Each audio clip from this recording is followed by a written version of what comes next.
टिपू सुलतानच्या वादाच्या नंतर आता मालेगावमधल्या मनपामध्ये नव्या वादाला तोंड फुटलेलं आहे। मालेगाव मनपाच्या विद्युत विभागामध्ये चक्क सामूहिक नमाज पठण करण्यात आलंय।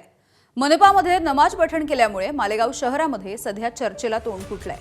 लोकसंघर्ष समितीचे लुकमान कमाल हे वारंवार लाईट जात असल्याची तक्रार घेऊन महानगरपालिकेमध्ये निवेदन देण्यासाठी आले होते, मात्र वारंवार निवेदन देऊनही त्याची दखल घेतली जात नव्हती।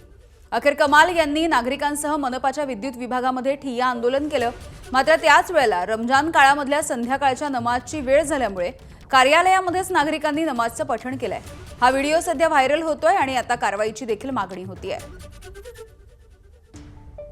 प्रत्येक व्यक्तीला त्याचा धर्म हा त्याचं धर्माविषयी प्रेम असतं, परंतु ते व्यक्त करण्याची ही जागा नाही।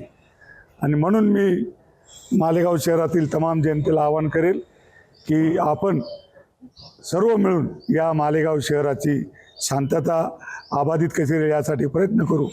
आणि जे काही छोटे मोठे विषय असतील ते जर विभाग प्रमुखांकडून सुटले नाही तर आपण आयुक्त महोदय आणि माननीय महापौर महोदय यांच्याकडे मांडावी अशी मी विनंती करतो। एबीपी माझा, उघडा डोळे बघा नीट।